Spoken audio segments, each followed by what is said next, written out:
Hello students, welcome once again. So let's start with the discussion of kinetic theory of gases and radiations. Okay, so in this lecture we are going to discuss some MCQs from previous year question paper. Okay, so आतापर्यंत झालेले काही questions आहेत, almost CET एक्झामिनेशनचे questions आहेत, ते आपण questions आजच्या लेक्चरला थोडंसं discuss करूया. ओके, चला सगळ्यात पहिला क्वेश्चन ॲज युजल मी क्वेश्चन डिस्प्ले करीन, त्याच्यानंतर तुम्हाला सोल्युशनही समोर दिसेल, तुम्ही ते प्रॅक्टिस करू शकता. Okay, so look at the question. An ideal gas has a pressure P, volume V and absolute temperature T. If m is the mass of each molecule and k is the Boltzmann constant, then the density of the gas is. Okay, so हा question पुन्हा एकदा ideal gas equation वरती question आहे. So look at the answer. So first of all we have to find out the density. आपल्याला density find out करायची. So डेन्सिटीचा formula काय असतो? Rho is equal to mass upon volume. हा basic formula ना डेन्सिटीचा. So density is equal to mass upon volume, basic formula. ठीक आहे. नेक्स्ट आपल्याला एक इक्वेशन माहिती आहे, P V is equal to N R T. कुठलं इक्वेशन आहे? Ideal gas equation. PV is equal to nRT. Let us consider this equation for 1 mole, that is PV is equal to just RT आपण लिहू शकतो, कारण 1 मोल म्हटलं की यांची व्हॅल्यू आपण 1 करतो. ओके, सो याच्यावरून व्हॉल्यूम आपल्याला किती मिळेल? So volume is equal to RT upon P मिळेल. चालेल इथपर्यंत? हे समजतंय एवढं? नेक्स्ट आता हा जो फॉर्म्युला आहे आयडियल गॅस इक्वेशनचा, तो आपण या ठिकाणी पुट करायचा डेन्सिटीमध्ये. सो डेन्सिटी आपण अशी लिहू शकतो. So density is equal to, मी मासबद्दल small M into capital N लिहू शकतो बघा. ओके, आणि हा जर व्हॉल्यूमचा फॉर्म्युला इथं पुट केला तर आपल्याला हे आर टी आणि हे पी वरती जाईल असं होईल. सो आपल्याला डेन्सिटीचा फॉर्म्युला काय मिळेल? M N P upon R T. ते मी एम एन कसं लिहिलं लक्षात येते का बघा. So M is total mass, M is mass of the each molecule and N is the number of molecule. So number of molecule जर आपल्याकडे असतील तर ते सगळ्यांचे मिळून मास किती होणार आहे? तर एम इंटू एन आणि हे मग ते पी अपॉन आर टी आहे तसंच येणार आहे. ॲज वेल ॲज आपण मी तुम्हाला एक आयडियल गॅसच्या सगळ्यात पहिल्या कंडिशनमध्ये P V is equal to N R टीमध्ये हा एक फॉर्म्युला सांगितला होता की universal gas constant is equal to N K B. Okay, हा जस्ट एन इंटू के लिहिला तरी पण चालेल, कारण इक्वेशन एक्झाम्पलमध्ये आपल्याला बोल्झमन कॉन्स्टंट हा जस्ट के कन्सिडर करा असं सांगितलेलं आहे, तुम्ही क्वेश्चनमध्ये बघू शकता. ओके, मग ही जर कंडिशन आपण इथं पुट केली तर आपल्याला रोचा फॉर्म्युला असा मिळेल. Okay, so rho is equal to हा जो इक्वेशन आहे R is equal to N into K, याच्यावरून आपण हवं तर N upon R find out करू. So N upon R find out होणार आहे आपल्याला 1 अपॉन के, आणि 1 अपॉन के जर आपण त्या रोच्या फॉर्म्युलेमध्ये पुट केला तर आपल्याला आन्सर मिळणार आहे M P upon K T, कारण तिथं एन जो आहे तो कॅन्सल होणार आहे. So this is our answer. Okay, so M P upon K T. So look at the option. So option is A is correct for this question. बघा काय केलेलं आहे. सो आयडियल गॅस इक्वेशनचीच कंडिशन आहे, ideal gas equation रिलेटेडच हे example आहे. त्याच्यामध्ये फक्त आपण P V is equal to N R T वापरलं, एनची व्हॅल्यू 1 केली, नंतर त्याच्यामधनं व्हॉल्यूम फाइंड आउट केलं आर टी अपॉन पी, आणि डेन्सिटीचा एक जो बेसिक फॉर्म्युला आहे, जो हा फॉर्म्युला दिसतोय तुम्हाला समोर, हा जो बेसिक फॉर्म्युला आहे तो फॉर्म्युला आपण तिथे यूज केला आणि त्याच्यावरून हे इक्वेशन फाइंड आउट केलं. आय होप तुमच्या हे लक्षात आलं असेल. चला नेक्स्ट बघूया. So again next question is from MSTCT 2014. Look at the question. Gases exert pressure on the walls of the container because the gas molecules, options तुम्ही वाचू शकता, have finite volume, obey Boyle's law, possess momentum, collide with one another. So यातला correct option कुठला आहे? possess momentum. So possess momentum is the correct answer. So आठवते तुम्हाला, gas molecule आहे तो इकडं जाईल त्या कंटेनरच्या वॉलवरती कोलाइड होईल आणि तो पुन्हा पाठीमागे येईल ना. सो आपण जातानाचं मोमेंटम एम व्ही म्हणतो, येतानाचं मोमेंटम मायनस एम व्ही म्हणतो. सो जे काय आपल्याला चेंज इन मोमेंटम मिळालेला होता तो ट्वाईस एम व्ही मिळालेला होता ना. So there is a change in momentum is important condition. Change in momentum. Momentum कसं आलं? P is equal to mass into velocity. मोमेंटमचा बेसिक फॉर्म्युला आपल्याला माहिती आहे. P is equal to mass into velocity. So we can say that the gas molecules possess momentum. So हा एक थोडासा theoretical question आहे. सी ऑप्शन याच्यामध्ये मग आपल्याला आन्सर मिळू शकतं. Next look at the next question. हा प्रेशरच्या एक्झर्ट प्रेशरच्या कंडिशनवरती डिपेंड आहे फॉर्म्युला. न्यूमेरिकल क्वेश्चन काय आहे बघा. MST-CET 2008चा क्वेश्चन आहे. Ratio of pressures exerted by two gases is 3/2 and their densities are in the ratio 2:3 म्हणजे 2/3. So the ratio of their RMS velocity is. हा ही सोपा क्वेश्चन आहे, बट आधी गिवन पॉईंट्स तुम्हाला समजतात का बघा. प्रेशरमधला रेशो दिलेला आहे, दॅट इज 3:2. सो मी असं लिहू P1/P2 इज इक्वल टू 3/2 लिहितो मी. पहिला रेशो लिहितो. नेक्स्ट दुसरा रेशो मला डेन्सिटीचा दिसतोय. सो ρ1/ρ2 लिहितो मी. हा 2:3 दिसतोय. आणि आपल्याला विचारलेला आहे रेशो CRMS1/CRMS2. दिसतंय का व्यवस्थित सगळ्यांना बघा.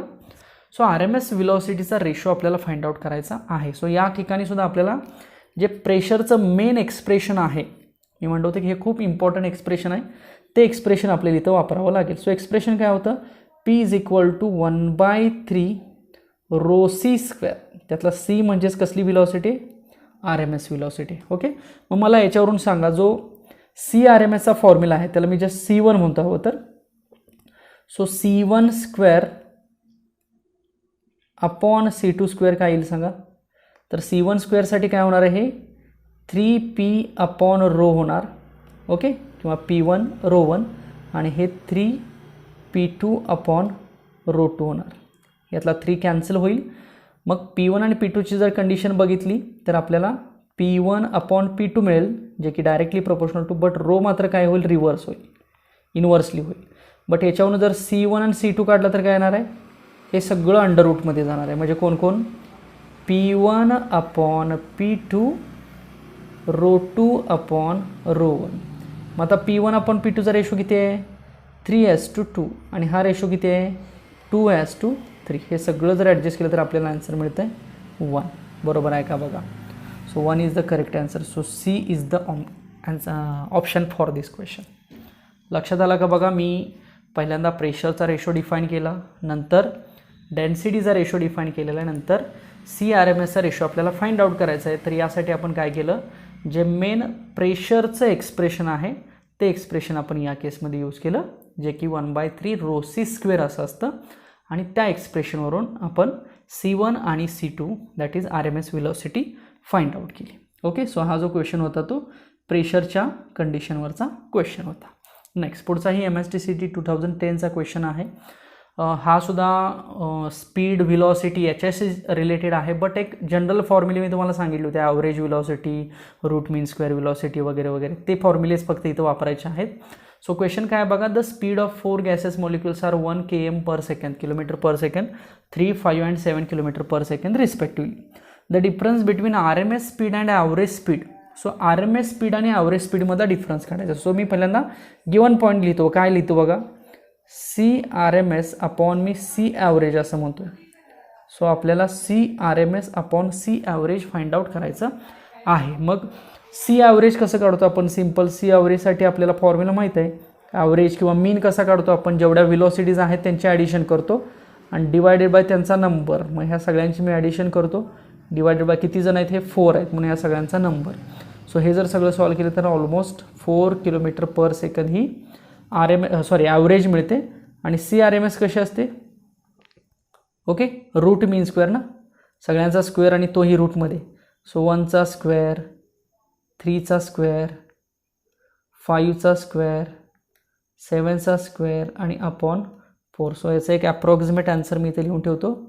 4.583 किलोमीटर पर सेकंड. बघा याची जी व्हेलॉसिटी आहे ती किलोमीटर पर सेकंदच इथं लिहावी लागणार आहे.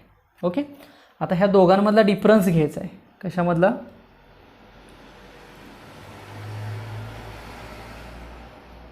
सो डिफरन्स हा दिसतो इथं डिफरन्स वरती.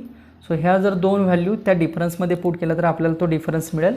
सो डिफरन्स सिम्पल बघा, ह्या 4मधून हे 4.5 किंवा याच्यामधून हे मायनस होणार ना डिफरन्स म्हटलं की, कारण CRMS मायनस C ॲव्हरेज आहे. सो 4.583 मायनस 4 असं करायचं. सो आन्सर आपल्याला किती मिळेल? 0.583 मिळेल. So look at the B option.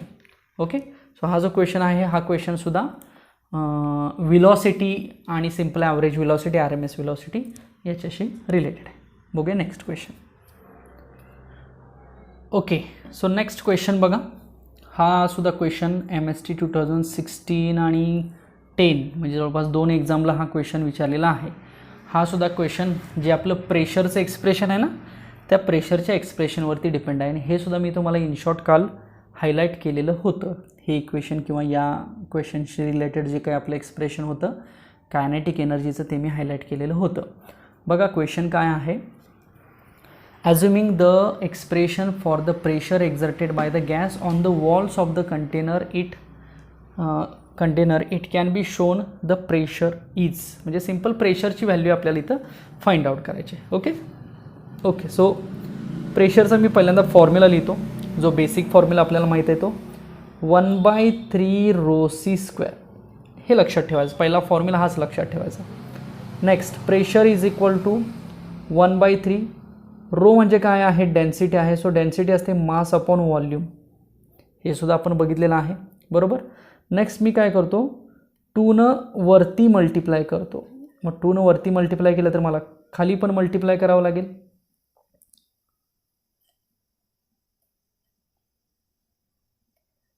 Simple.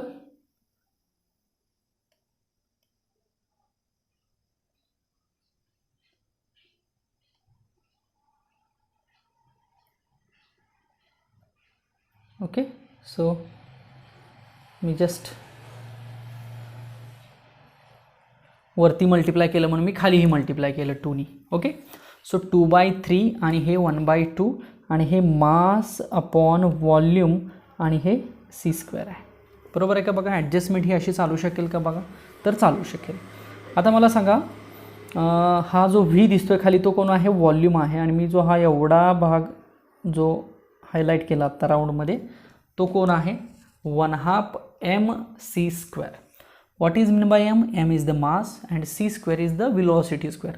So 1/2 mc² म्हणजे कायनेटिक एनर्जी. सो आपल्याला प्रेशर किती मिळणार आहे? तर 2/3 आणि काय कायनेटिक एनर्जी अपॉन व्हॉल्यूम. चालेल का? बघा मी हा फॉर्म्युला ॲडजस्टमेंट जी केलेली आहे ती समजली का? बघा, आणि हे ॲडजस्टमेंट चालेल का? बघा. सो ऑप्शन बी तुम्ही चेक करू शकता. Look at the option B. So 2/3 kinetic energy per unit volume of the gas, बरोबर आहे का? 2/3 फॅक्टर तर आलेलंच आहे, बट महत्त्वाचं काय आहे की याच्यामध्ये kinetic energy per unit volume, this is the important case. म्हणजे कायनेटिक एनर्जी आपण व्हॉल्यूम काढलं. बघा आपण हेच काल KE/N किंवा KE upon number of molecules असं बघितलेलं होतं ना. सो अशा कंडिशन्स ह्या तयार कराव्या लागतील तुम्हाला या प्रेशरच्या एक्सप्रेशनची मदत घेऊन. लक्षात आलं का? बघा हा क्वेश्चन. सो हा जो क्वेश्चन आहे तो प्रेशरच्या एक्सप्रेशनवरतीच डिपेंड आहे. सो कायनेटिक एनर्जी आणि व्हॉल्यूम प्रेशर याच्यामधली कंडिशन या ठिकाणी फाइंड आउट करायची आहे. नेक्स्ट पुढचाही क्वेश्चन आहे CETचाच आहे. MST CET 2016चा क्वेश्चन आहे. चला क्वेश्चन डिस्प्ले करतो मी. Look at the question.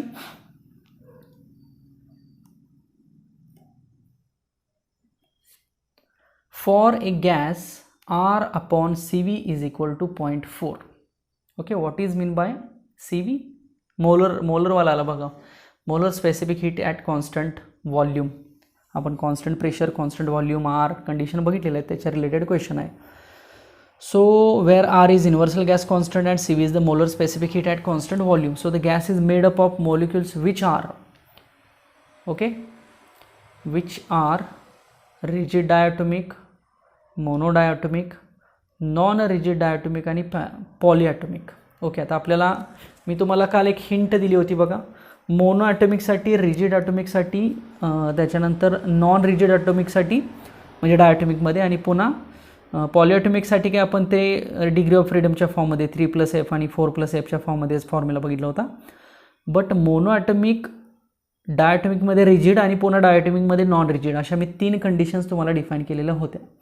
आठवते का बघा. तर आपल्याला ह्या दिलेल्या कंडिशनवरून कुठला फॉर्म्युला तयार होतो आहे ॲडियाबॅटिक कॉन्स्टंटचा तो ओळखायचा आहे आणि त्याच्यावरून मग कंडिशन सांगायची की तो मॉलिक्यूल कुठला आहे, मोनोॲटॉमिक आहे का डायॲटॉमिकमधला रिजिड आहे का नॉन रिजिड आहे का मग अगदीच पॉलिॲटॉमिक आहे, हे आपल्याला तिथे डिफाईन करायचं आहे.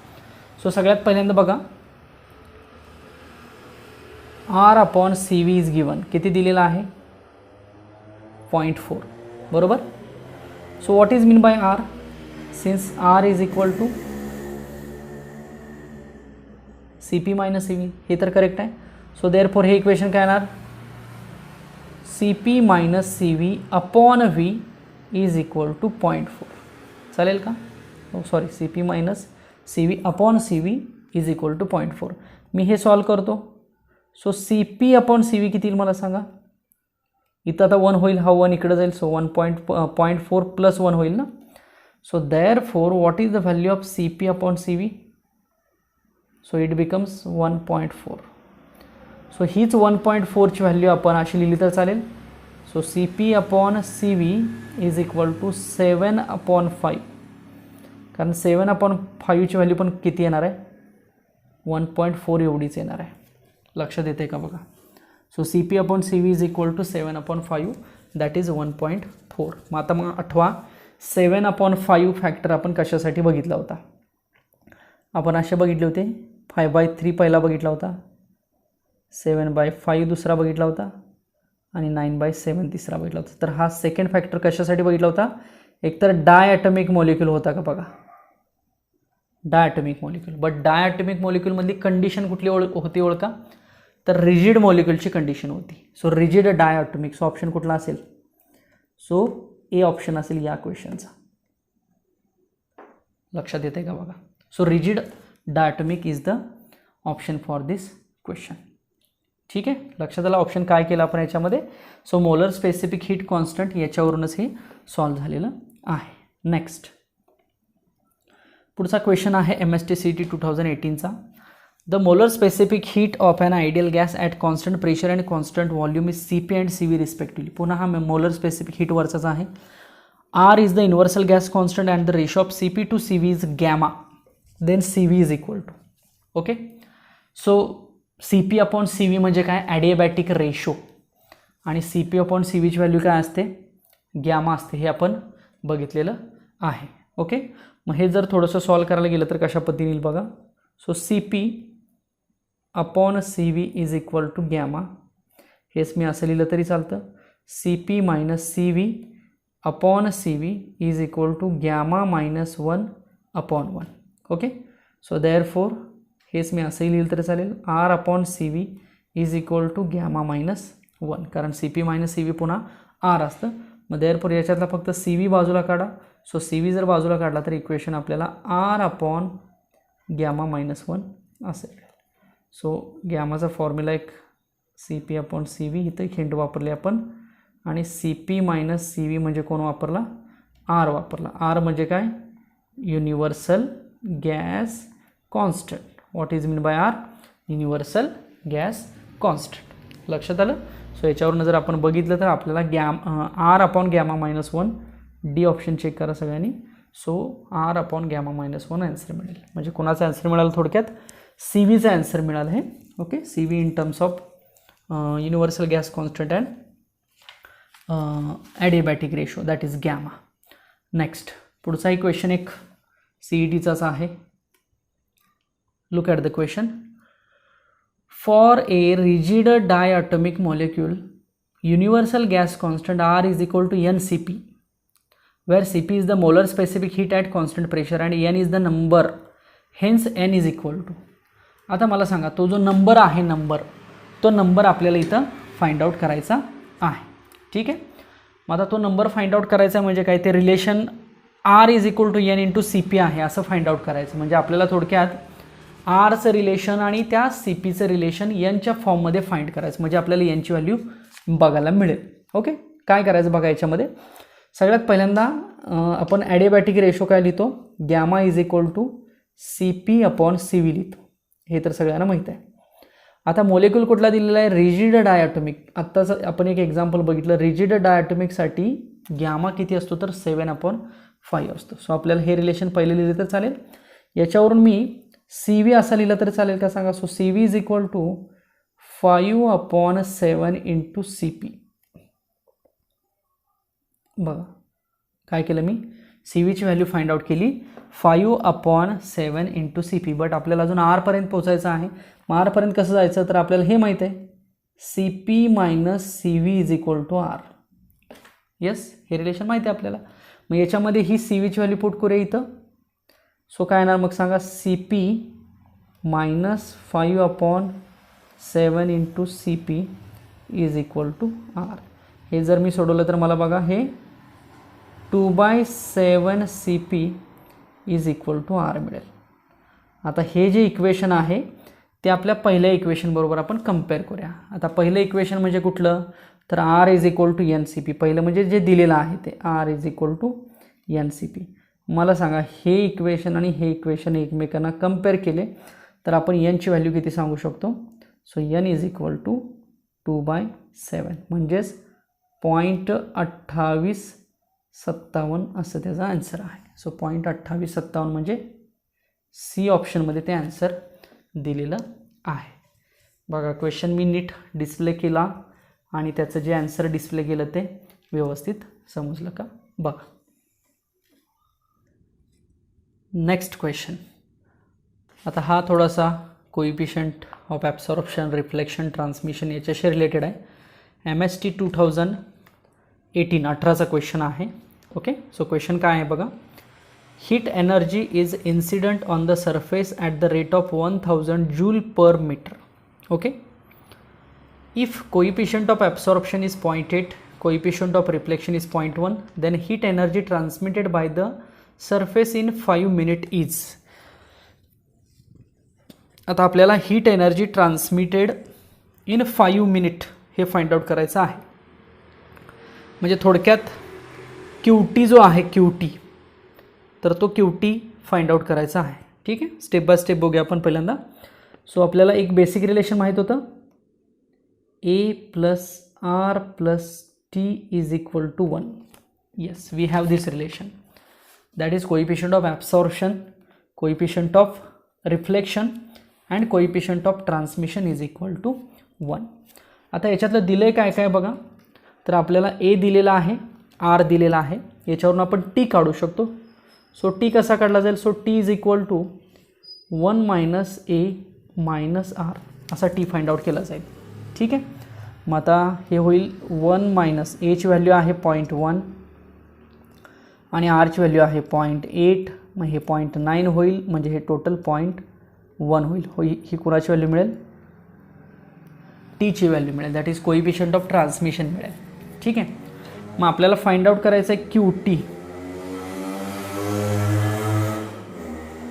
सो हीट ट्रान्समिटेड आपल्याला फाइंड आउट करायची आहे. सो हीट ट्रान्समिटेड कशी करायची तर क्यू टीचा फॉर्म्युला आपण एक काल बघितला होता बघा, हे आठवतं आहे का तुम्हाला. Q T upon Q is equal to T म्हणतो ना आपण, बरोबर. So Q T is equal to किती येणार आहे, क्यू इंटू टी लिहिलं तर चालेल. So what is mean by Q. आता क्यू दिलेला आहे 1000. सो हे होणार 1000 इंटू हे 0.1. सो आपल्याला क्यू टीची व्हॅल्यू किती मिळेल बघा इथं. So Q T is equal to 100 joule मिळेल. म्हणजे थोडक्यात जी अमाऊंट ऑफ हीट ट्रान्समिटेड आहे ती 100 जूल मिळेल. आता मला सांगा ही amount of heat transmitted 100 joule मिळाली, पण ही 5 मिनिटासाठी किती ट्रान्समिट होईल. आता ही थोडक्यात आपण म्हणूया की ही जूल पर मिनिट असेल ना. का पर मिनिट असेल मला सांगा. कारण इथं मला सांगा हा जो 1000 आहे तो आपला बघा जूल पर मिनिटमधला आहे. म्हणजे थोडक्यात ही एका मिनिटामधली एवढी आहे. मग एका मिनिटामध्ये एवढे असेल तर 5 मिनिटामध्ये क्यू टी किती असेल तर साहजिकच 5 मिनिटामध्ये क्यू टी किती असेल, जी ही आहे 100 इंटू 5 असेल बघा, टाईम मल्टिप्लाय होणार ना. सो थोडक्यात काय होईल, 500 जूल होईल का बघा. सो बी ऑप्शन आहे याच्यामध्ये. क्वेश्चन सिंपल वाटतो आहे, ॲब्सॉर्प्शन, ट्रान्समिशन, रिफ्लेक्शन कोइफिशियंट याच्यावरचाच आहे.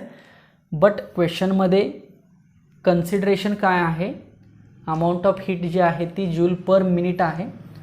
सो ट्रान्समिटेड फाइंड आउट केली आणि ती पुन्हा 5 मिनटासाठी फाइंड आउट केली, कारण आधी जी आपण क्यू टी फाइंड आउट केलेली आहे ती 1 मिनटासाठी असं आपण म्हणूया, आणि त्याच्यावरून आपण ती थोडक्यात काय केलं, 5 मिनटासाठी ही फाइंड आउट केली आणि आपल्याला मिळालं 500 जूल.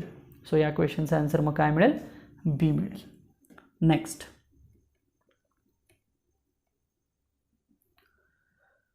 ओके, पुढचाही क्वेश्चन MST/CD 2015चा आहे. A black body radiates heat at temperature T1 and T2. The frequency corresponding to maximum energy is. Okay, आता हा जो क्वेश्चन आहे याच्यामध्ये फ्रिक्वेन्सी आली बघा. आत्तापर्यंत फ्रिक्वेन्सी कुठं आलेली नव्हती, बट याच्यामध्ये फ्रिक्वेन्सी आलेली आहे. बट आपल्याला फ्रिक्वेन्सीपेक्षा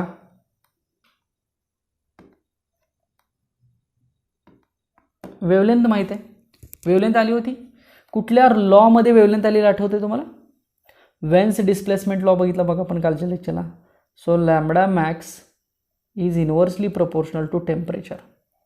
म्हणजे थोडक्यात जी वेवलेंथ होती ती टेम्परेचरशी कशी आहे, इनवर्सली प्रोपोर्शनल आहे. बट आपल्याला एवढं माहिती आहे की वेवलेंथ ही फ्रिक्वेन्सीशी इनवर्सली प्रोपोर्शनल आहे. न्यू म्हणतो मी फ्रिक्वेन्सी म्हणजे, चालेल का. मग जर वेवलेंथ आणि फ्रिक्वेन्सी जर अपोजिट असतील किंवा रिव्हर्स असतील तर इथं फ्रिक्वेन्सी आणि टाईम कसं येणार आहे, तर डायरेक्टली प्रोपोर्शनल येणार आहे. हे पटतंय का बघा. So we can say that frequency is directly proportional to the time. Why, because frequency is inversely proportional to the wavelength and not time, temperature, and wavelength is inversely proportional to the temperature. बरोबर आहे का बघा. So आता हाच formula असा लिहिलं तर चालेल. Frequency 1 upon frequency 2 is equal to T1 upon T2. Okay, मग कंडिशन एक दिली आहे बघा, T2 हा T1 पेक्षा ग्रेटर आहे. मग T2 T1 पेक्षा ग्रेटर असेल तर ऑब्वियसली फ्रिक्वेन्सी 2 पण फ्रिक्वेन्सी 1 पेक्षा कशी असेल, ग्रेटर असेल. म्हणजे थोडक्यात टेम्परेचर 2 साठी फ्रिक्वेन्सी कशी असेल, मॅक्सिमम असेल. मग कुठला ऑप्शन सांगा. So more at T2. Look at the B option, more at T2. Okay, so the frequency of the corresponding maximum energy is directly proportional to the. लक्षात येते काय सांगितलं अर्थ. सो याच्यामध्ये फ्रिक्वेन्सी आणि वेवलेंथचं रिलेशन जे आहे ते वापरून आपण फ्रिक्वेन्सी आणि टेम्परेचरचं रिलेशन या ठिकाणी यूज केलेलं आहे. आणि सेकंड टेम्परेचरसाठी सेकंड फ्रिक्वेन्सी काय असेल, ग्रेटर असेल.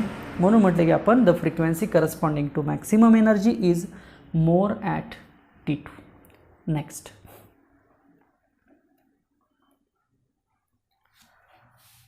So dimensions of Stefan's constant are 2015चा क्वेश्चन आहे.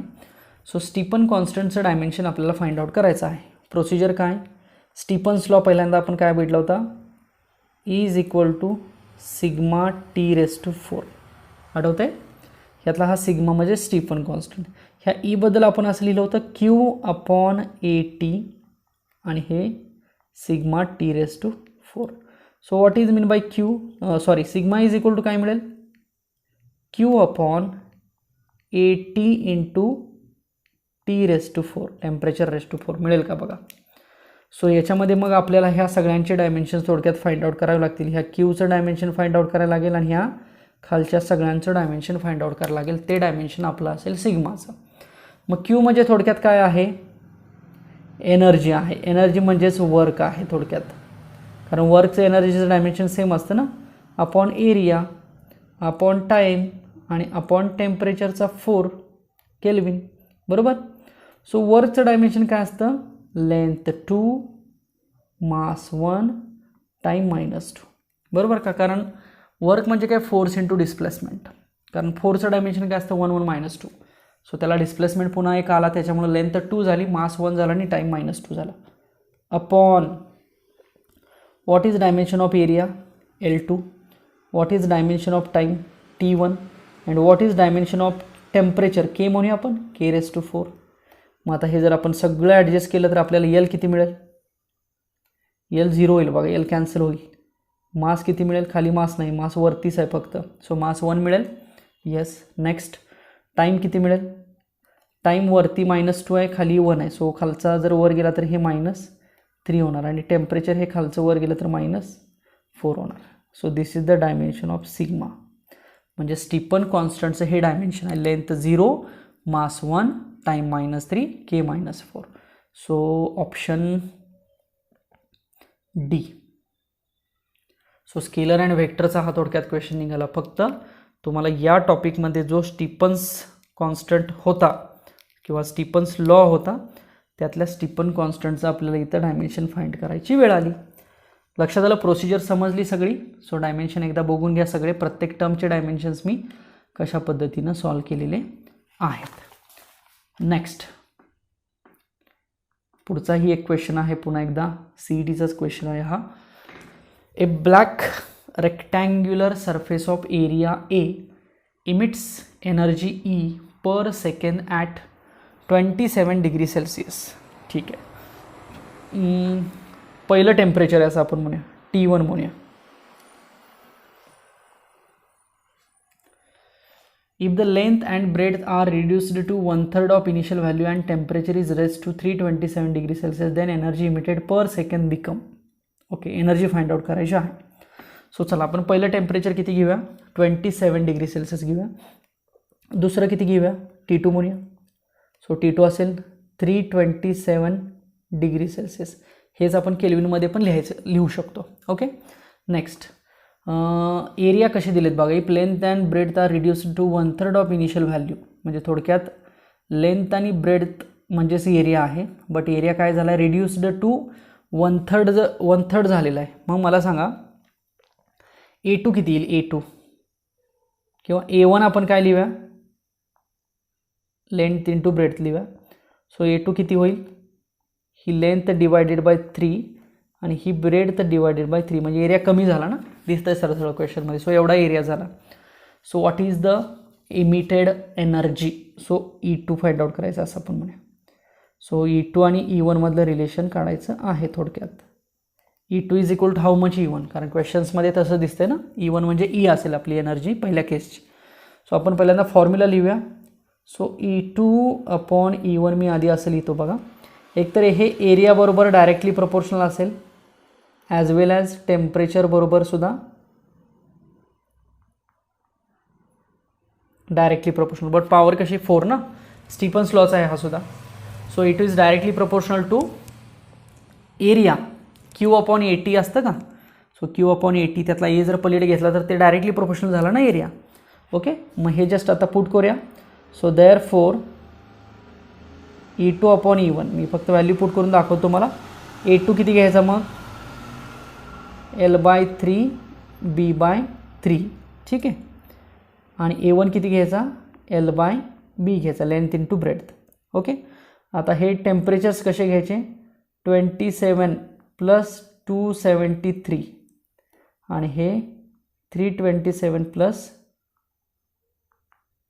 273 केल्विनमध्ये ना, आणि रेस्ट आपण काय करूया? 4 पॉवर करायचं. जर हे सगळं मग सॉल्व करता, हे बघा किती वरचं येईल? हे 273 आणि हे 300 आणि खाली होईल हे 273 आणि 304 600. सो हे 1/2 1/8 येईल. पुन्हा मग ह्यातलं L/, हे सगळं जाईल 3 त्रिक 9.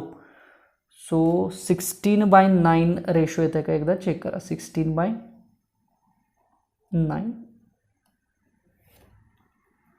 ओके. 16/9. थांबा. T2 आपला 327 आणि इथं काहीतरी चुकते बघा. इथं T2 किती आहे बघा ना, हा 327 आहे. ओके. सो हे फक्त व्हॅल्यू जरा असं नीट प्रॅक्टिसमध्ये टाका. सो 16/9 यायला पाहिजे, येतं इथे. आणि इंटू म्हणजे काय? E2 अपॉन E1 मिळाला. सो E2 अपॉन E1 म्हणजे काय? रेशो आहे ना. कुणाचा रेशो आहे? ह्या E2 अपॉन E1चा रेशो आहे. मग जर E2 अपॉन E1चा रेशो जर 16/9 मिळाला तर E2 किती येईल मला सांगा? 16/9 आणि हे E1 इकडं जाईल. म्हणजे हे थोडक्यात E1ला आपण E म्हटलं तरी चालेल. म्हणजे 16/9 इंटू E ऑप्शन असेल बघा. सो डी ऑप्शन आहे का? Yes. So 16E/9. Yes. So D option याला आपण म्हणू शकतो. समजला का बघा? हा क्वेश्चन जो आहे तो स्टीफन्स लॉसवरती रिलेटेड आहे. फक्त ते Q/8 is directly proportional to T⁴ म्हणलो होतं आपण, त्याच्याशी रिलेटेड हा क्वेश्चन आहे. चला नेक्स्ट MST CET 2070चा पुन्हा एकदा क्वेश्चन आहे. सेम स्टीफन्स लॉ रिलेटेडच आपल्याला हा सुद्धा डिफाईन करावा लागेल. ओके, काय दिलं आहे बघा? 2 spherical black bodies have radii R1 and R2. Their surface temperatures are T1 and T2. If they radiate same power then R2/R1 is. Okay, म्हणजे थोडक्यात इथं R2/R1 म्हणजे रेडियस आणि टेम्परेचरमधलं रिलेशन काढायचं आहे. बघा लक्षात येते का? So we have to find out radius and temperature relation. आता डायरेक्ट रेडियसचं तर रिलेशन माहीत नाही, बट एरियाज आणि टेम्परेचरचं रिलेशन आपण सांगू शकतो. बघा, जर Q/80 मी असा डिफाईन केला तर चालेल का? सिग्मा इंटू T⁴ स्टीफन्स लॉमध्ये बघितलं होतं ना. मग याच्यावरनं जर एरिया आणि टेम्परेचरचं रिलेशन सांगायचं झालं तर कसं दिसतंय थोडंसं? Area is inversely proportional to T⁴ असं दिसतंय बघा. एक तर रिलेशन इन्व्हर्सली दिसतंय आणि इन्व्हर्सली कशा पद्धतीने दिसतं हे समजतंय का बघा. So area is inversely proportional to T⁴. But एरियाला आपण अजून एकतर πr² असं म्हणू शकतो किंवा सिम्पल लेंथ इंटू ब्रेड्थ म्हणजे R² म्हणू शकतो ना एरियाला, डायरेक्टली प्रोपोर्शनल टू. मग एरियाला जर रेडियस डायरेक्टली प्रोपोर्शनल असेल तर रेडियसला म्हणजे एरियाच्या ऐवजी आपण रेडियस² लिहूया आणि हे 1/T⁴ आहे तसंच. मग हे दोन कंडिशनसाठी कसं येईल? R1/R2 स्क्वेअर येईल बघा, इज इक्वल टू, बरोबर, R1/R2 इज इक्वल टू, आता रेडियस आणि टेम्परेचर अपोजिट आहेत, सो वरती इथं T2 येईल आणि अपॉन खाली T1 येईल आणि रेस टू किती येईल? मात्र 4 येईल. सो याच्यावरून तुम्हाला फक्त R1/R2 फाइंड आउट करायचं आहे. सो ते मिळेल आपल्याला, सॉरी R2/R1 फाइंड आउट करायचं आहे. सो R2/R1 मिळेल आपल्याला T1/T2 स्क्वेअर मिळेल बघा. So T1/T2 square C option आहे का बघा? C option. म्हणजे कंडिशन तीच आहे, स्टीफन्स लॉचीच कंडिशन आहे आणि स्टीफन्स लॉच्याच कंडिशननुसार आपण काय केलं? रेडियस आणि टेम्परेचर यांच्यामधलं रिलेशन फाइंड आउट केलं. ओके, आणि याच्यावरून सांगितलं की R2/R1 किती मिळेल, कारण रेशो तोच विचारलेला आहे ना, रेडियस आणि टेम्परेचरमधला रेशो विचारलेला आहे. सो स्टीफन्स लॉवरचंच हे एक्झाम्पल होतं असं म्हणायला काही हरकत नाही.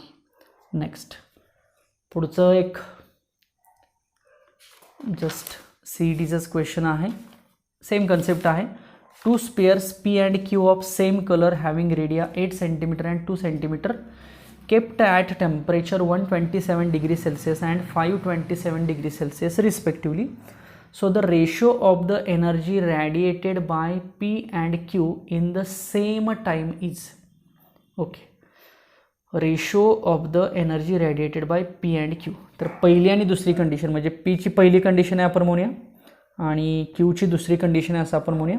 ओके, सो P ची पहिली कंडिशन आहे असं म्हणूया आणि Q ची दुसरी कंडिशन आहे असं आपण म्हणूया. ओके, सो आता मगाशी आपण जो फॉर्म्युला वापरला तोच फॉर्म्युला इथं वापरायचा, फक्त एरियाच्या ऐवजी रेडियस घ्यायची. बघा मी मगाशी एक फॉर्म्युला असा लिहिलेला आठवते का बघा, E1/E2.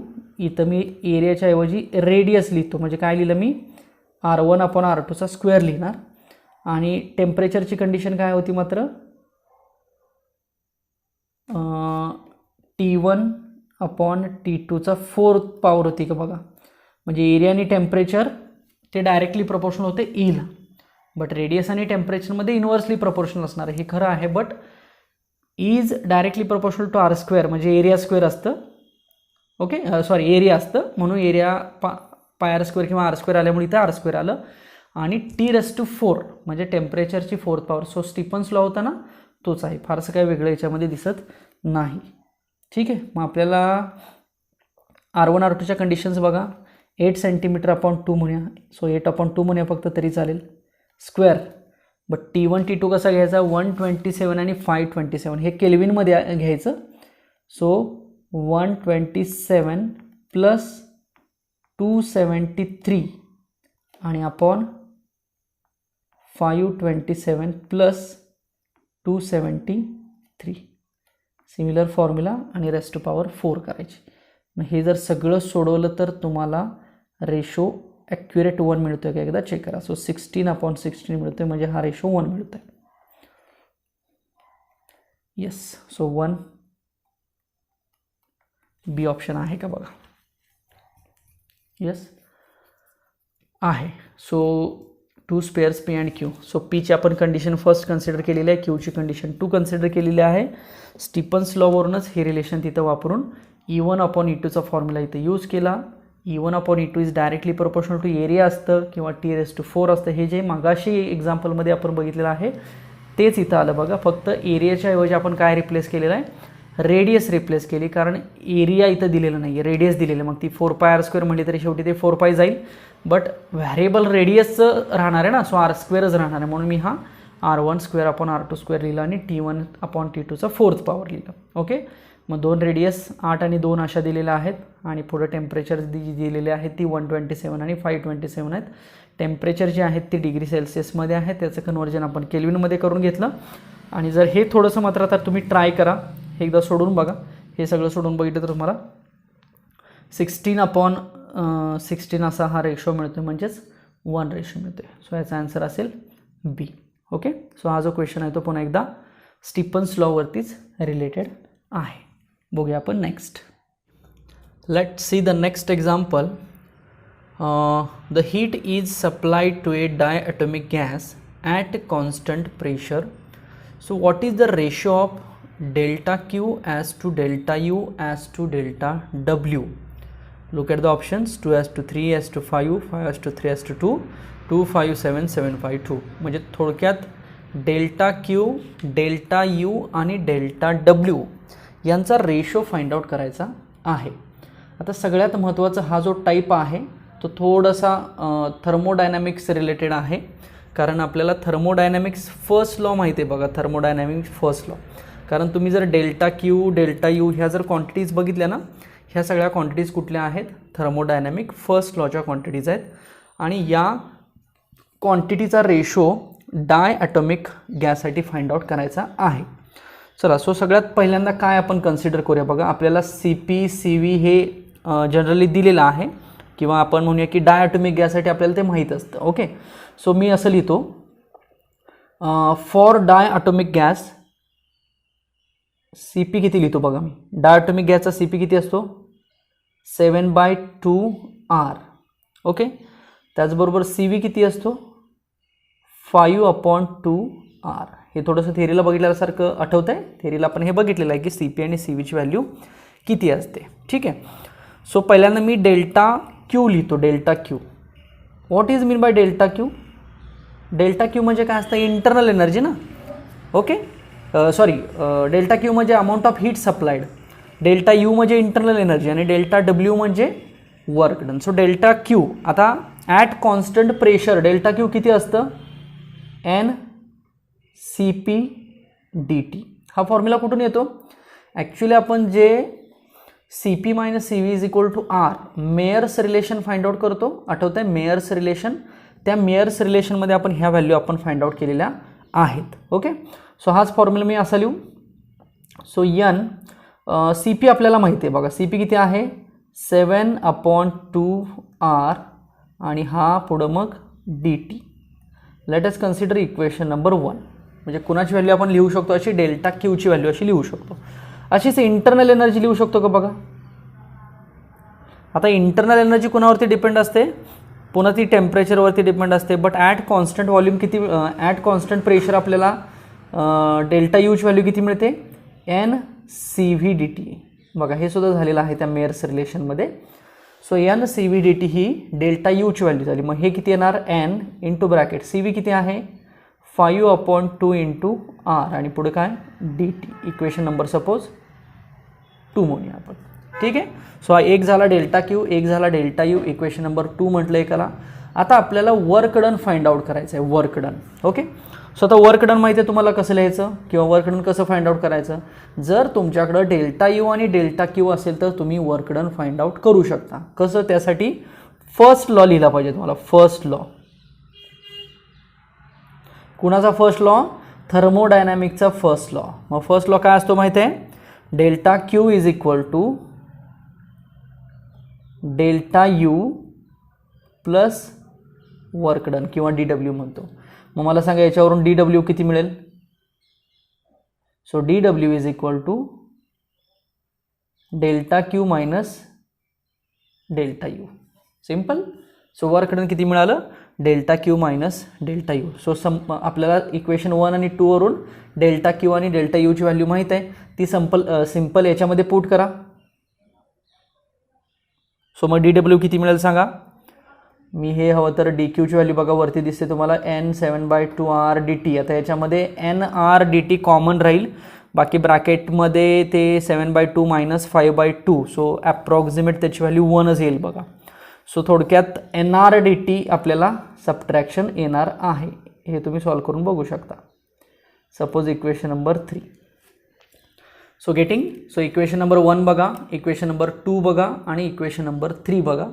इक्वेशन 1, 2, 3 वरून जर तुम्ही ॲडजस्टमेंट केली तर तिघांचे रेशो तुम्ही सिंपल फाइंड आउट करू शकता. म्हणजे आपल्याला कोण काढायचं आहे? Delta Q as to delta U as to delta W किंवा डी डब्ल्यू म्हणतो मी. ओके, मग ह्या जर सगळ्या value delta Q, delta U आणि डेल्टा डब्ल्यू म्हणजे इक्वेशन 1, 2 आणि 3 जर याच्यामध्ये तुम्ही पुट केलं तर बघा सॉल्व होईल का तुम्हाला? ते nr dt तर कॅन्सलच होणार आहे. मग हे किती राहील? 7/2 ॲज टू 5/2 आणि वर्क किती मिळालेलं आहे? 1 मिळालं आहे ना, कारण nr dt तर कॅन्सल झाला. मग हे ॲडजस्ट केलं तर किती येईल? हा 2 मल्टिप्लाय झाला तर हे 7/5/2 बघा, लक्षात आलं का? सो 7/5/2 डी ऑप्शन आहे का चेक करा. सो थोडंसं लेंदी होईल एक्झाम्पल, बट कन्सेप्च्युअली जर बघितलं आपण तर हे एक्झाम्पल सोपं जाऊ शकतं. लक्षात आलं का? बघा टाईप कुठला आहे आणि कुठल्या बेसवरती. थोडंसं आपल्याला थर्मोडायनॅमिक सिस्टीम किंवा थर्मोडायनॅमिकमधला जो फर्स्ट लॉ आहे त्याचा इतर रेफरन्स घ्यावा लागतो. ओके, चला नेक्स्ट एक क्वेश्चन बघूया. हा सुद्धा एक स्पेसिफिक हीट रिलेटेड क्वेश्चन आहे. ठीक आहे, चला मी क्वेश्चन डिस्प्ले करतो. Look at the question. A gaseous mixture enclosed in a vessel contains 1 gram mole of gas A. Gas A साठी 1 mole with gamma 5/3. Gamma म्हणजे काय? Adiabatic ratio. And another gas B with gamma 7/5 at a temperature T. याचे मोल दिलेले नाही आहेत. The gases A and B do not react with each other and are assumed to be ideal. What is the number of gram mole of B if gamma for the gaseous mixture is 19.13 19/13. म्हणजे थोडक्यात gas ए ची condition, gas बी ची condition आणि gas C ची condition अशा 3 conditions आपल्याला इथं define करायच्या आहेत. जर याचे ऑप्शन्स तुम्ही जर याचे ऑप्शन्स डिफाईन केले तर ॲक्च्युली ऑप्शन्स याचे असे आहेत. ए आहे तो 3 आहे, बी आहे तो 4 आहे, सी आहे तो 2 आहे आणि डी आहे तो 5 आहे. बघा हा क्वेश्चन आणि हे अशा पद्धतीनं त्याचे ऑप्शन्स आहेत. ठीक आहे, म्हणजे थोडक्यात आपल्याला what is number of gram moles of B, आपण बीचा नंबर ऑफ मोल्स दिलेला नाही आहे म्हटलं ना मी, तर तो फाइंड आउट करायचा आहे. मग त्याच्यासाठी ह्या बाकीच्या सगळ्या कंडिशन्स कशा पद्धतीनं कन्सिडर करायच्या हे बघूया. चला, सो हा क्वेश्चन थोडासा लेंदी आहे, डिफिकल्टी लेवलचा क्वेश्चन आहे. सोल्युशन पण थोडंसं त्याचं लेंदी होण्याची शक्यता आहे. बघा हे ऑप्शन्स आणि हा क्वेश्चन समजला का? ओके, सो सोल्युशन बघूया सर. तर सोल्युशनमध्ये सिंपल सुरुवात करू. पहिल्यांदा एक गॅस मॉलिक्यूल ए आहे, एक गॅस मॉलिक्यूल बी आहे आणि नंतर मिक्सचर आहे. ओके, म्हणजे ए बी आणि मिक्सचर अशा 3 गोष्टी आपल्याला याच्यामध्ये डिफाईन करायच्या आहेत. ओके, चला. सो सगळ्यात पहिल्यांदा मी काय लिहितो बघा. So let us consider CP minus CV is equal to R. What is this? This is the Mayer's relation. Okay, हेच रिलेशन आपण याच्यामधून समजा CP कॉमन काढला, CV कॉमन काढला तर असं होईल का? Therefore CP upon CV minus 1 चालेल का मला सांगा, आणि R अपॉन काय होईल? CV होईल. लक्षात येते? किंवा आपण असं म्हणूया की CVनं दोन्ही साईडला आपण काय केलं? डिवाइड केलं. ओके, सो देअरफॉर काय येईल? आता हा CP अपॉन CV कोण असतो? तर गॅमा असतो. Gamma minus 1 is equal to R upon CV लिहितो मी. हे अशा टाईपचं एखादं एक्झाम्पल आपण पाठीमागं कुठेतरी बघितलेलं आहे बघा. सो देअरफॉर याच्यावर मी CV लिहितो R अपॉन गॅमा मायनस 1. चालेल का बघा? What is the value of CV? So it is R upon gamma minus 1. एक जनरल आपण इक्वेशन लिहू शकतो. मेयर्स रिलेशन आहे, त्याच्यामध्ये सिंपल आपण अशा पद्धतीने काय केलेले आहेत? चेंजेस केलेले आहेत. आता बघूया गॅस मॉलिक्यूल A. सो पहिला गॅस मॉलिक्यूल कुठला आहे? A आहे. ठीक आहे. आता गॅस मॉलिक्यूल A साठी आपल्याला CVची व्हॅल्यू लिहायची आहे. गॅस मॉलिक्यूल B साठी आपल्याला CVची व्हॅल्यू लिहायची. आता ब्रॅकेटमध्ये तुम्हाला गॅमा दिलेला आहे गॅस मॉलिक्यूलचा Aचा, गॅमा दिलेला आहे गॅस मॉलिक्यूल Bचा. तर त्याचा वापर करून हे जे वरती आपण CVचं इक्वेशन लिहिलेलं आहे ते इक्वेशन कसं लिहू शकतो बघा. म्हणजे कुठलं? हे इक्वेशन 1 म्हणतो मी हवं तर, कारण हे इक्वेशन 1 जे आहे ना ते आपण गॅस मॉलिक्यूल A, B आणि C तिघांसाठी पण लिहिणार आहे. सो A साठी मी कसं लिहितो बघा. CV is equal to R upon 5/3 minus 1 आणि हे सॉल्व केले की आपल्याला मिळेल 3/2 R मिळेल. सिंपल. सेम मी हे B साठी कसं लिहितो बघा equation. CV is equal to R upon Bचा गॅमा किती दिलेला आहे? 7/5 मायनस 1. सो B साठी किती येणार आहे? म्हणजे B म्हणजे B गॅस मॉलिक्यूलसाठी हे 5/2 R येणार आहे. आलं लक्षात? आणि सिमिलरली मिक्सचरसाठी म्हणतो मी, मिक्सचर M लिहितो मी, मिक्सचर. ओके, सो मिक्सचरसाठी हा CV कसा येईल? So CV is equal to R upon मिक्सचरचं किती दिलेलं आहे? 19/13 19/13 दिलेलं आहे बघा, आणि हे मायनस 1. मग हे जर थोडंसं सॉल्व केलं तर आपल्याला 13/6 R असं बघायला मिळेल. लक्षात आलं? सो 3 कन्सेप्ट्स काय काढल्या बघा. CV काढले आपण तिघांचे. कुणाकुणाचे? एक Aचा, एक Bचा आणि एक मिक्सचरसाठी. ओके, आता या तिघांच्या रेफरन्सवरून आपण काय करूया? Molar specific heat for mixture लिहूया. हे इथपर्यंत समजलं का बघा. हे नेक्स्ट आता मी काय करतो? Molar specific heat, molar specific heat for mixture म्हणतो. ओके, सो असा फॉर्म्युला होईल. CV is equal to NA into CVA plus NB into CVB upon NA plus NB. काय फॉर्म्युला बघा. NA CVA plus NB CVB upon NA plus NB. आता हे NA आणि NB काय प्रकार आहे? तर आपण नंबर ऑफ मोल मगाशी बघितले बघा. A साठी 1 दिलेला आहे, तुम्ही क्वेश्चनमध्ये बघू शकता, आणि B साठी दिलेलं नाही. मग B साठी एक जनरल व्हॅल्यू आपण कन्सिडर करायची. चला, मग आता मिक्सचरचा CV माहिती आहे आपल्याला, वरती काढला आपण 13/6 R. हे इक्वेशन खूप महत्त्वाचं राहणार आहे. आता NA 1 घ्यायचा. CA पण वरती काढला आहे बघा. किती काढला आहे? 3/2 R प्लस NB साठी जस्ट N घेऊया, आणि CVB किती येणार? 5/2 R, आणि अपॉन NA आणि NB ची काय करूया? ॲडिशन करूया. मग NA किती? 1 प्लस NB किती? Just N. आता एकतर हा R आणि हा R कॅन्सल होऊ शकतो बघा. कॉमन काढला की R निघून जाणार आहे. सो जे काही इक्वेशन राहील ते सगळं Nच्या स्वरूपात राहणार, आणि तोच N आपल्याला फाइंड आउट करायचा आहे. So by solving this equation you will get N is equal to 2. म्हणजे कुठून कुठं फॉर्म्युला गेला हे लक्षात आलं का बघा. क्वेश्चन आहे कसला? स्पेसिफिक हीट कपॅसिटीचा, बट त्याच्यामध्ये 2 गॅस मॉलिक्यूलसाठी हा क्वेश्चन दिलेला आहे आणि हा क्वेश्चन कुठून कशा पद्धतीनं सॉल्व्ह झाला. So n is equal to 2. So C option असेल ज्याच्यामध्ये n ची व्हॅल्यू आपण 2 आहे असं कन्सिडर करू शकतो. ओके, थोडासा क्वेश्चन हा लेंदी आहे. इन डिटेल जर सोल्युशन पुन्हा एकदा जर तुम्ही रिपीटेटिव्हली जर बघितलं तर तुमच्या लक्षात येईल की मी कुठल्या स्टेप्स आणि काय लिहिलेल्या आहे. थोडंसं व्यवस्थित लिहा. याच्यामध्ये काही शंका असेल तर मग तसं डेफिनेटली मार्क करा आणि मग विचार हवं तर. नेक्स्ट. ओके, नेक्स्ट क्वेश्चन बघा. If the temperature of the black body is increased by 50%, then the percentage increase in its rate of emission will be approximately equal to. आता हा पर्सेंटेज चेंजवाला न्यूमेरिकल आला बघा. अशा टाईपचे न्यूमेरिकल्स आपण बघितलेले आहेत, अशा टाईपचे फॉर्म्युलेसुद्धा तयार केलेले आहेत. पुन्हा एकदा मी याचं सोल्युशन तुम्हाला सांगतो किंवा अशा टाईपचा क्वेश्चन पर्सेंटेज चेंजचा क्वेश्चन जो आहे तो कशा पद्धतीनं सोडवायचा असतो हे पुन्हा एकदा आपण याच्यामध्ये बघू. आता इथं क्वेश्चनमध्ये सिम्पल बघा 2 टर्म्स आहेत. एक टर्म आहे टेम्परेचर आणि दुसरी टर्म आहे रेट ऑफ इमिशन.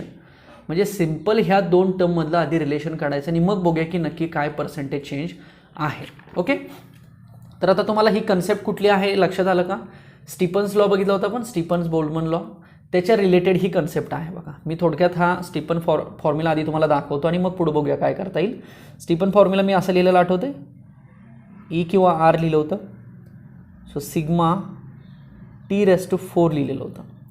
हाच लॉ आपण असाही लिहिला होता, Q/AT is equal to sigma T⁴ असंही लिहिलेलं होतं. आठवतं आहे? आता याच्यामध्ये हा जो ई आहे आणि हा जो टी आहे या दोघांमधलंच रिलेशन महत्त्वाचं आहे. So what is the relation? E directly proportional to T⁴. आठवलं? मग आता हे जर रिलेशन असेल, हे रिलेशन 2 कंडिशनसाठी कसं लिहितो मग आपण? E1/E2 is equal to T1/T2⁴ हे समजून घ्या. काय लिहिलं मी? E1/E2 is equal to T1/T2⁴ लिहिलं. समजतं इथपर्यंत? आता बघूया की नक्की काय कोण वाढल्यानंतर कोण वाढणार आहे. आता साहजिकच दोघे एकमेकांना डायरेक्टली प्रोपोर्शनल आहेत, त्यामुळे टेम्परेचर वाढलं तर इमिसिव्ह पॉवर किंवा ती जे काय रेट ऑफ इमिशन आहे ते ऑब्व्हियसली वाढणार आहे. ओके, मग इथं असं दिलेलं आहे की जर टेम्परेचर वाढलं तर, लक्षात येते, म्हणजे टेम्परेचर जर वाढलं तर याचा अर्थ T2 ग्रेटर आहे ना. तुम्हाला मी हे ओळखायचं सांगितलं होतं, पर्सेंटेज चेंज ह्याच्यावरनं लिहिला जातो. जर T2 ग्रेटर असेल तर ऑब्व्हियसली E2 पण ग्रेटर असणार आहे, का तर दोघे एकमेकांना डायरेक्टली प्रोपोर्शनल आहेत. मग आता गिवन बघूया थोडंसं. बघा टेम्परेचर कितीने वाढले? 50% वाढलं. मला सांगा टेम्परेचर जर 50% वाढलं तर झालं किती? 150% झालं. कुणाच्या? जे इनिशियल होतं त्याच्या. म्हणजे आपण काय लिहू शकतो? T2 is equal to 150% of T1. हेच असली तर चालेल का? T2/T1 is equal to 150/100. समजतं इथपर्यंत? काय लिहिलं मी? T2/T1, पुन्हा लिहितो इथं मी, T2, just minute. So T2/T1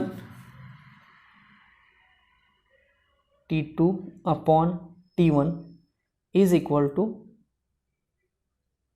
150/100 लिहिलं मी. चालेल? हेच मी जर अजून सॉल्व केलं तर हे 0 जाईल आणि हे 3/2 लिहिलं तरीसुद्धा चालेल. थोडंसं सोपं झालं कॅल्क्युलेशनसाठी. सो हा रेशो कोणाचा लिहिला आपण? T2/T1चा लिहिला.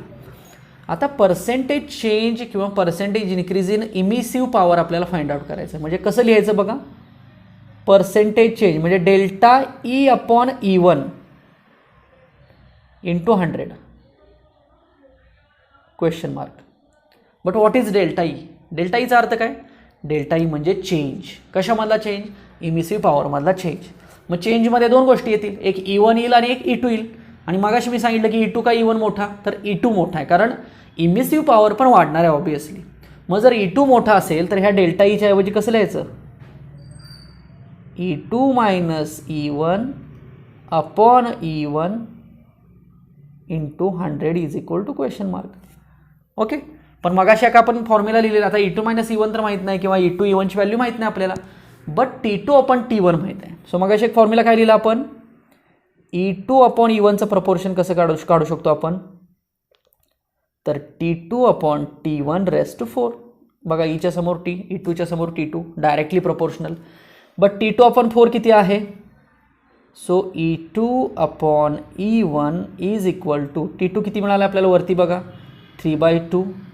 चालेल, याचा 4 करू शकतो आपण. सो 3/2ची 4 पॉवर म्हणजे अप्रॉक्सिमेट, किंवा तुम्ही हे काढू शकता 16. बरोबर आहे का, 81 ॲज टू 16 ही सिम्पल व्हॅल्यू याच्यात पुट करायची. कोणाची व्हॅल्यू मिळाली आपल्याला, E2 अपॉन E1ची व्हॅल्यू मिळालेली आहे. बस आता हीच व्हॅल्यू काय करायची, ह्या वरच्या इक्वेशनमध्ये पुट करायची, म्हणजे आपल्याला पर्सेंटेज चेंज मिळेल. ओके, बघा मी आता कशा पद्धतीने पुट करतो. सो देअरफॉर लिहितो इथं हवं तर. सो देअरफॉर आता आपल्याला E2 आणि E1चं प्रपोर्शन मिळालं, एक्झॅक्ट व्हॅल्यू नाहीत मिळाल्या, प्रपोर्शन मिळालं. म्हणजे E2च्या ऐवजी आपण 81 लिहू शकतो, मायनस E1च्या आपण ऐवजी 16 लिहू शकतो, अपॉन हे 16 आणि इंटू हे 100. हे जे काही येईल ते आपला आन्सर असेल. ओके, मग हे कितीला अप्रॉक्सिमेट 81मधून 16 मायनस झालं तर हे 65 आणि अपॉन हे बरोबर का 65 आणि 75 65 अपॉन 16 इंटू 100. मग मला सांगा हे 16×64 4 पॉईंट समथिंग, म्हणजे 4 इंटू 100 म्हणजे 400 अप्रॉक्सिमेट येईल का मला सांगा. Okay, so we can consider or we can say that 400 is the answer. Okay, so option D आहे बघा, ऑप्शन डी.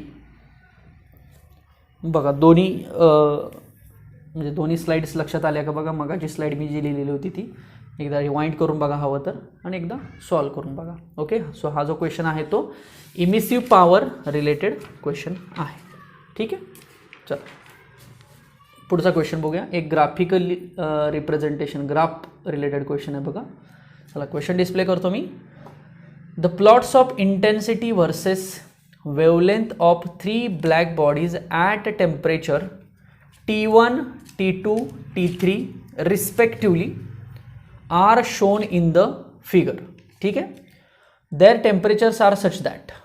चल, सो आता ग्राफ दिसतोय तुम्हाला. सो ग्राफवरती इंटेन्सिटी आणि वेवलेंथ रिलेटेड ग्राफ आहे थोडक्यात, आणि 3 टेम्परेचर दिसतात बघा, T1, T2 आणि T3. तर कुठलं टेम्परेचर मॅक्सिमम आहे आणि कुठलं टेम्परेचर मिनिमम आहे हे थोडंसं आपल्याला सांगायचं आहे. So spectrum, black body radiation, त्या टाईपमध्ये हा क्वेश्चन आहे बघा. ठीक आहे, तर तुम्हाला आठवतं मी स्पेक्ट्रल डिस्ट्रीब्युशन दाखवलेलं होतं, आणि ते कुठल्या लॉवरती आलेलं होतं spectral distribution, veins displacement law. बरोबर आहे. सो वेन्स डिस्प्लेसमेंट लॉवरचा हा क्वेश्चन आहे. मग काय होतं वेन्स डिस्प्लेसमेंट लॉ, आपण लिहिलं होतं की lambda max is inversely proportional to absolute temperature. आठवतं आहे, हे आपण लिहिलेलं होतं. Lambda max is inversely proportional to the absolute temperature. Okay, आता मला सांगा ह्या ग्राफवरून जर बघितलं, आता इथं एकतर आपल्याला लॅम्बडा आणि टेम्परेचरमध्ये इनवर्सली प्रोपोर्शन मिळालेलं आहे. म्हणजे टेम्परेचर कमी असेल तर वेवलेंथ जास्त असते, किंवा वेवलेंथ कमी असेल वेवलेंथ जास्त असेल टेम्परेचर कमी, हे आपण सगळं सांगू शकतो इनवर्सली रिलेशन असल्यामुळे. जर तुम्ही ग्राफमध्ये बघितलं तर तुम्हाला काय दिसतंय बघा. सो फ्रॉम ग्राफ लिहितो मी, फ्रॉम ग्राफ. सो ग्राफमध्ये बघितलं तर आपल्याला लॅम्बडा 2 ग्रेटर दिसतोय कोणापेक्षा, लॅम्बडा 3 आणि लॅम्बडा 1 पेक्षा. बरोबर आहे का बघा.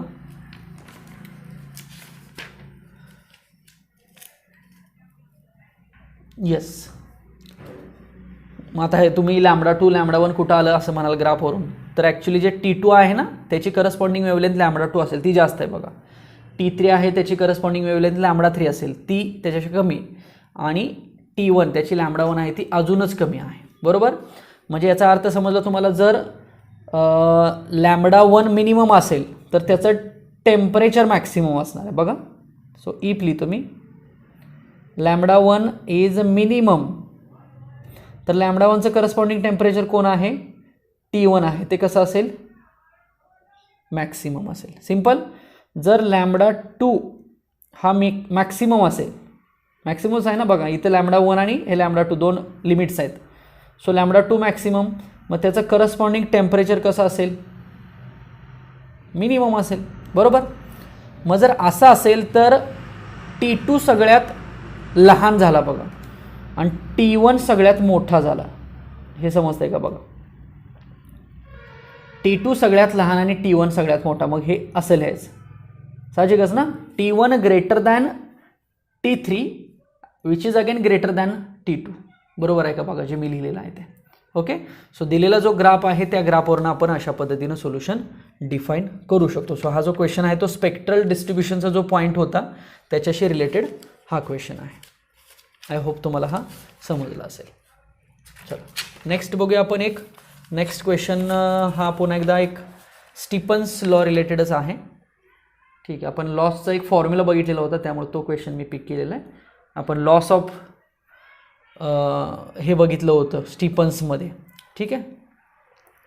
Loss of rate of heat किंवा लॉस ऑफ हीट म्हणूया बॉडी आणि सराउंडिंगमध्ये, तो क्वेश्चन बघितलेला होता. चला क्वेश्चन बघा काय आहे. A black body of surface area 10 centimetre square is heated to 127 degrees Celsius and is suspended in an enclosure at temperature 27 degrees Celsius. The initial rate of loss of heat from the body to surrounding will be. Simple initial loss of हीटचा आपण formula लिहिला होता तोच formula इथे use करायचा. फक्त जी काही दिलेली टेम्परेचर्स आहेत ती तुम्ही केल्विनमध्ये कन्सिडर करा. मग T1 होईल बघा 400 केल्विन होईल, T2 होईल 300 केल्विन होईल. ओके. मग लॉसचा फॉर्म्युला कसा लिहायचा. dq upon dt लिहितो मी. Okay. So we can write sigma A into bracket आपण लिहिलं होतं T² minus T02 where T is nothing but temperature of body and T0 is nothing but temperature of surrounding. आता या ठिकाणी सिग्माची value दिलेली आहे बघा. किती दिला आहे 5.67. मी सांगितली होती ही पण व्हॅल्यू 5 6 7 8 ना. फक्त 10⁻⁻8 करायचं बघा. 5 7 6 8 into area that is 10 into 10⁻⁴ होईल ना.